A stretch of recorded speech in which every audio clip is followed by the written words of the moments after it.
Vamos, Vamos a hablar de una costumbre extraña de la antigüedad clásica. Así que situémonos a fines del siglo I en Roma.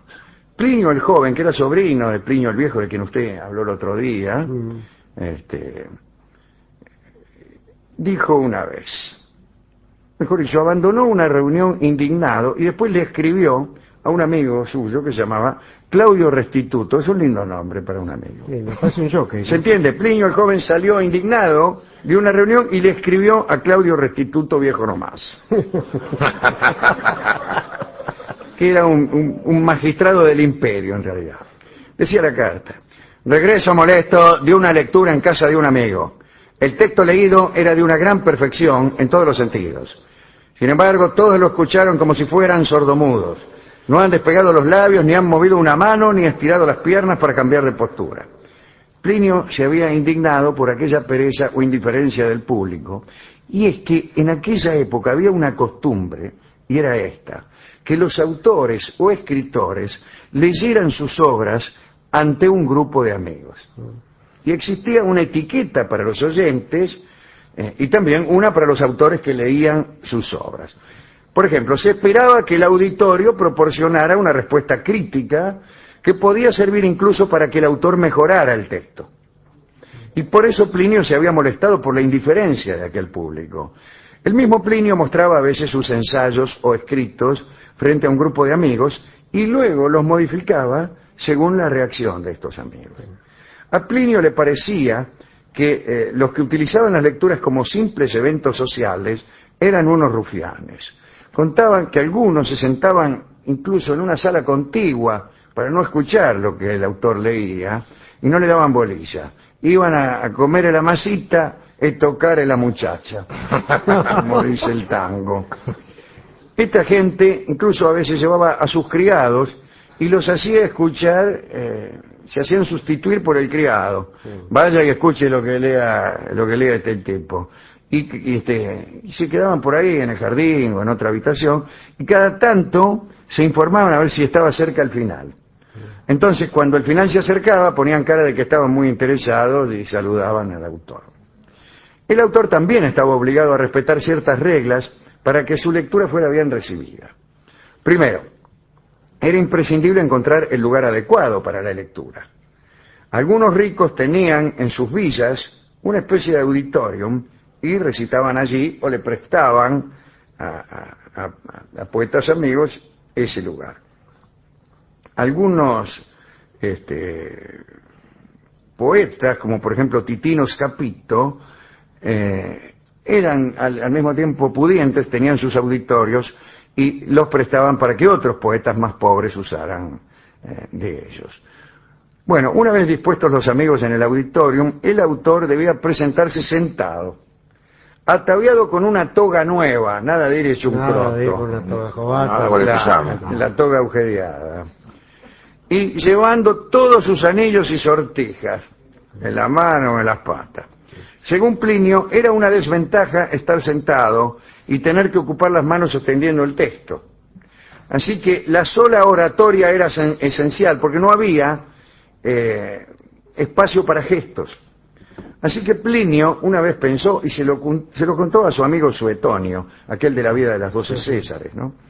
Pensó en despojarse del asiento e incluso del texto, y pretendía hacer la mímica de la lectura mientras un amigo se encargaba de leer el texto. ¿Entiende? Usted Sí, leía el texto y le hacía la mímica. No sabemos si alguna vez lo hizo finalmente, pero era así, por ejemplo. Lea un texto cualquiera. ¿Cómo no? La semana pasada contabas el porqué de tu rechazo a las fiestas de casamiento. Y creo que la solución al problema es cambiar el estilo de fiesta. Así era.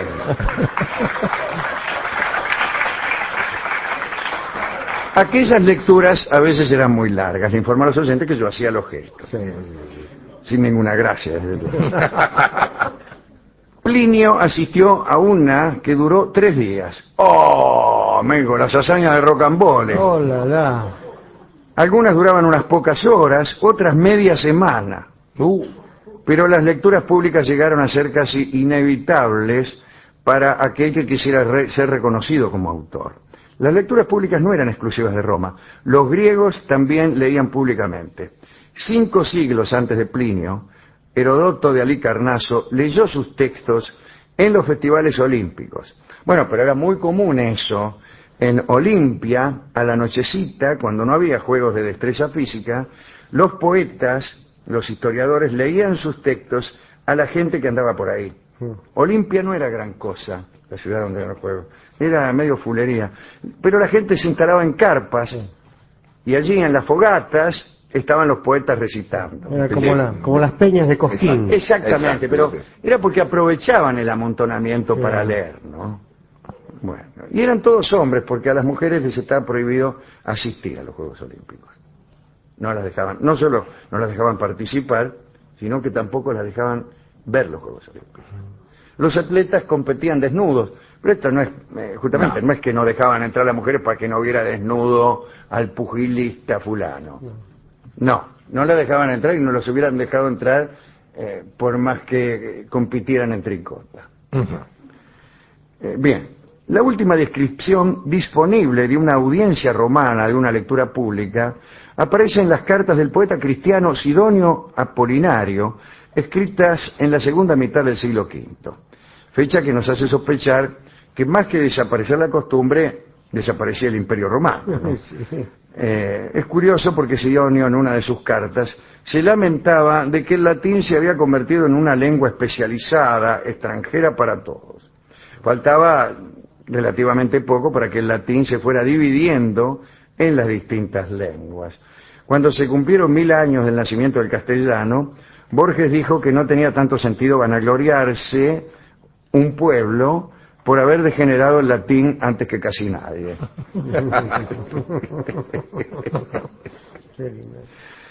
Dante, más cerca de nosotros, parece que también leía sus obras.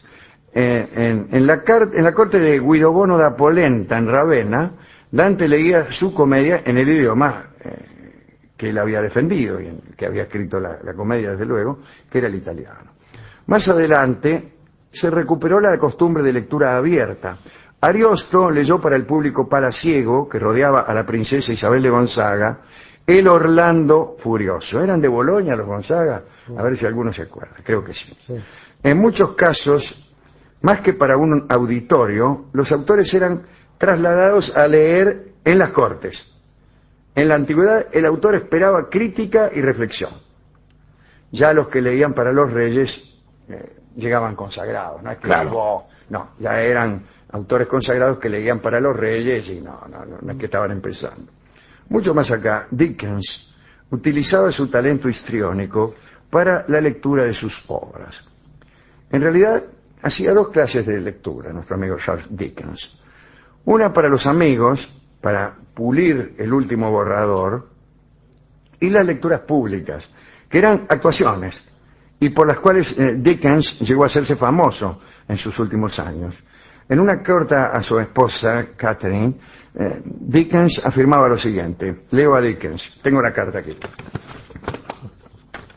Si hubieras visto anoche a Mrs. McRae sollozando, llorando en el sofá mientras yo leía, hubiera sentido qué cosa tan temible es tener poder. Poder sobre otros, poder para conmover, hacer llorar y reír. A Lady Blessington, Dickens le escribió. Otra carta, sí. Abrigo fundadas esperanzas, es distinta la letra. Abrigo fundadas esperanzas de hacer que llore usted amargamente.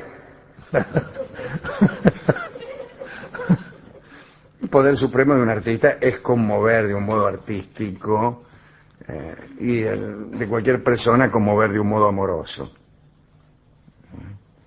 Si uno no puede eso, si uno no puede conmover a nadie por amor o por arte, viene la tentación del fraude, ¿no?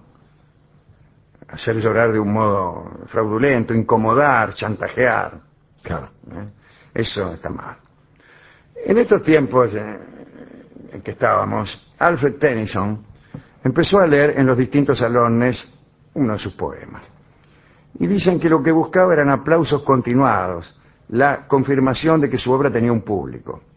Parece que Tennyson estuvo hospedado algún tiempo en casa de los Carlyle y obligó a Thomas Carlyle a escuchar su poema 3 veces seguidas. Según otro testigo, Dante Gabriel Rossetti, aquel poeta inglés con nombre italiano, Tennyson leía sus escritos con la emoción que esperaba provocar en sus oyentes. Atención, que es una observación inteligentísima. Inteligente, sí. El tipo leía con la emoción que esperaba provocar. Es una forma de inducción.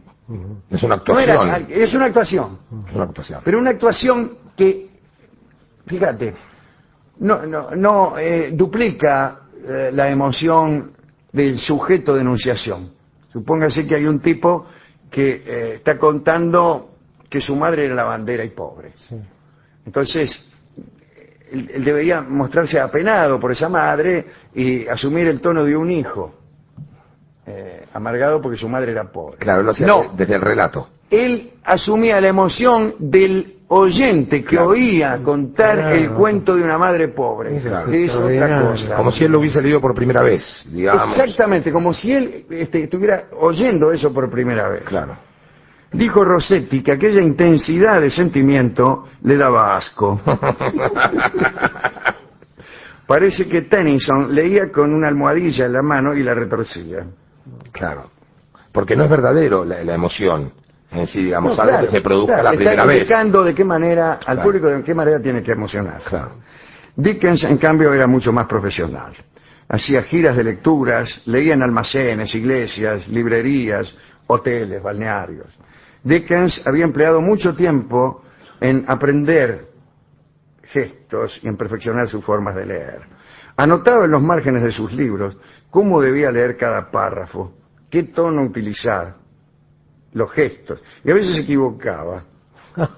Por ejemplo, leía, el castillo estaba rodeado de espantosos chacales, y anotaba en el margen, abrazar a una persona inexistente. Entonces decía, el castillo estaba rodeado de espantosos chacales. Se había equivocado. Pero- Lo que tenía que hacer en tal caso era estremecerse. Bueno.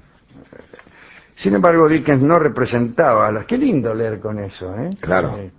Abrazar personas inexistentes siempre es bueno para decir cualquier cosa. Dígame cualquier cosa. Cualquier Cualquiera. cosa. Soy amante del helado de chocolate. Y lo dice abrazando a una persona y queda fantástico. Lo voy a hacer. Ay, soy amante del helado de chocolate. Yo como espectador puedo suponer que está abrazando al heladero. ¿Qué puede ser? En su amor, O ¿no? que le agarró frío También. Ah, qué de lindo. tanto helado de chocolate, o que el corazón está a punto de estallarle y salirle del pecho, porque se ha acordado de la cosa más amada del universo, que es el helado de chocolate, Sí. o que se está rascando, Sí. sin que el público se dé Quizá cuenta. un poco de sarna. Lo que está sufriendo un paro cardíaco justo en ese También, en momento. ese preciso momento, por culpa del helado de chocolate. Bueno, Dickens no representaba las escenas, sino que las sugería. Seguía siendo lector y no actor. Yo siempre prefiero esto, Sí, yo a también. los poemas actuados. Sí, yo también. Cuando leemos poemas, son poemas. ¿Usted prefiere eso? Sí. Sí. Porque a mí me gusta A mí eso. también. Sí. Después de la lectura, nunca se daba por enterado Dickens de los aplausos. Hacía una reverencia, abandonaba el escenario y se cambiaba de ropa porque parece que sudaba como un chancho. Sí, cuando leía sudaba como... Yo también. ¿Usted también? Ah, sí. Pero no utiliza ningún sistema, algún... Sí, efectivamente. Yo sudo como un chancho mientras hago el programa. algún sistema porque- drenador. Sí, efectivamente, tengo una taza Sí. escondida Ujú.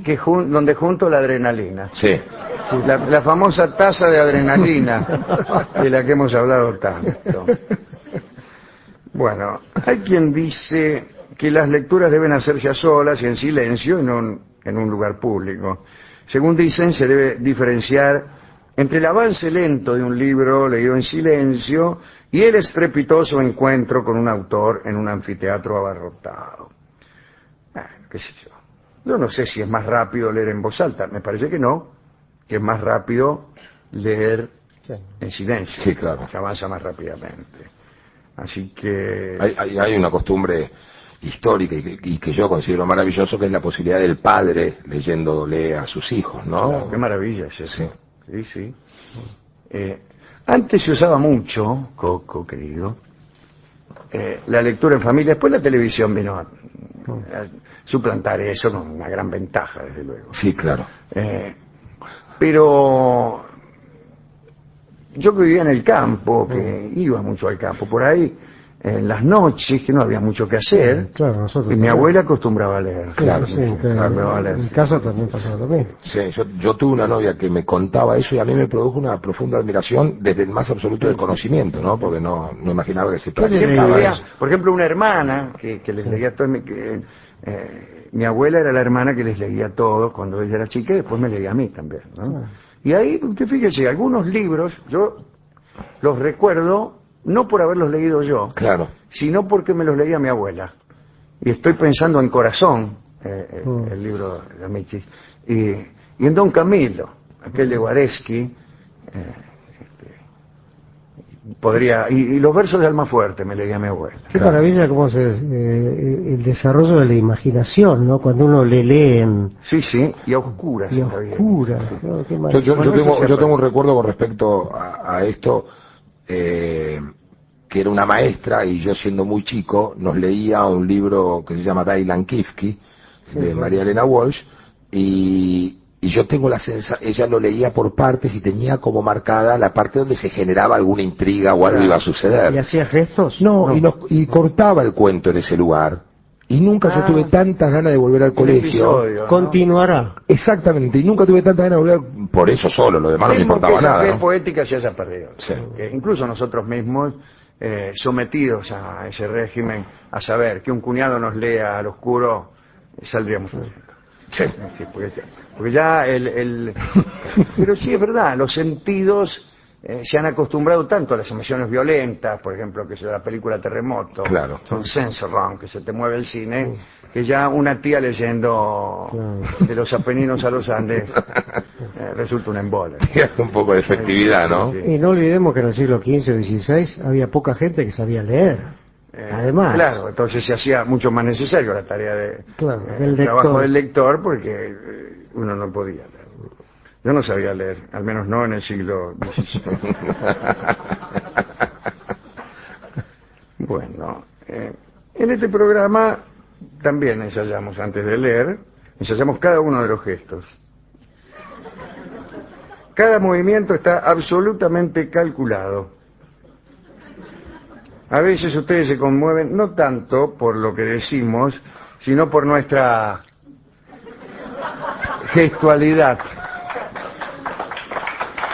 Es verdad, por eso viene tanta gente a verlo. Exactamente, para ver los gestos que hacemos. ¿A quién dedicar esto? Algunos ilustres